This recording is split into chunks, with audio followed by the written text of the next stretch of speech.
And the giant from Kazakhstan by way of Moscow, Elena Rybakina, taking on Elise Mertens, one of my favorite players on tour. Listen, guys, Elena Rybakina has been under a lot of heat lately, a lot of controversy. People stating that, look, she's entitled. She's a crybaby. All she does is whine. Now, look, I came to her defense and I said, listen, guys, give me press passes. I'll get in there and ask some good questions. I'll ask the juicy questions. But listen, there's not many players on tour that actually call out Iga and challenge her. Okay? Elena Rybakina was asked a juicy question, and I think these are the questions we need to ask the talented, amazing Elena Rybakina. We need to ask her, look, who's the toughest player, Sabalenka or Iga?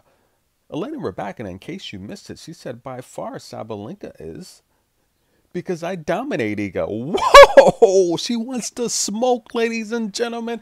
Listen, I'm here for it. That's the kind of interview I want to hear. So congratulations to that journalist for asking the juicy stuff. But then again, we had journalists that Rybakina has blown up against. Like, listen, guys, you have to do better, guys. It's the same questions, guys. Please. It's the same, please. I'm Elena Rybakina. I have the best serve in the business, guys. It's the same questions over and over again. Please, guys, do better, guys.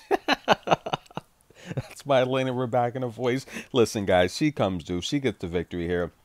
I say it all the time. Elise Mertens, she's going to make it to the round of 32 in the Slam or Master event. She's been doing it for so long, guys. But once she needs to take that next step up to the round of 16, she's hit with someone that just has too much power. She can't match. Backed with the double faults. 3 double faults here. She lost 54% of her first serves. Elena Rybakina won 47% of her second serves. And listen, guys, the breakpoint opportunities. Elena Rybakina 5 for 6 on breakpoint opportunities. She really played very efficient, forcing Elise Mertens into 15 unforced errors. And this is the key here. This is what I'm looking at, ladies and gentlemen. When Elena Rybakina is coming forward and just getting so many opportunities at the net, it's showing you how she's working on her game. She's improving her game, and I love it. I just think that in terms of the schedule, she's really the only one complaining, but I don't think it's because she really thinks the schedule's that tough.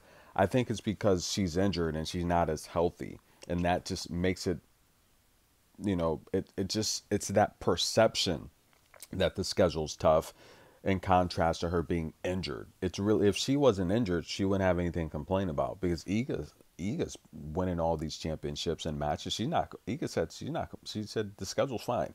Sabalenka said the schedule's fine. Coco said the schedule's fine. So I think we kind of need a schedule like this because there's so many players on tour. There's so many players that want that shot and that opportunity. We can't take that opportunity away from them by playing less tournaments. We need to play the tournaments because there's so many ladies on tour. They need these 250s. They need the 500s. They need these masters so they can win points and earn a living.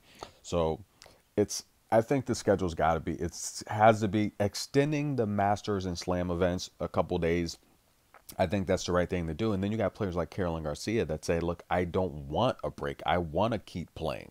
I don't want those extra days off. So it's a balance. It's always going to be opposing sides to argue that point.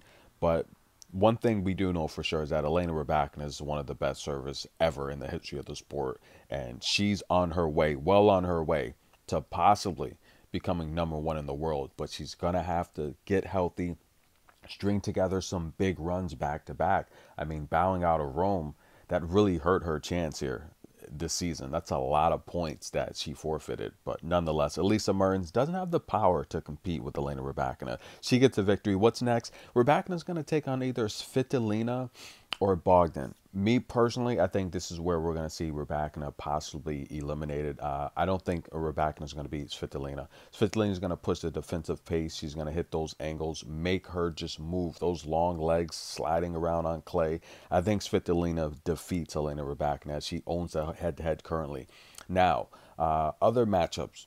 Qinwen Zheng and Vivara.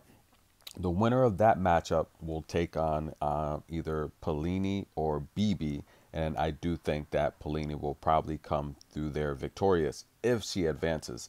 And look, there's a lot of good matches up there. Stay tuned. Tennis in a minute. We'll be back.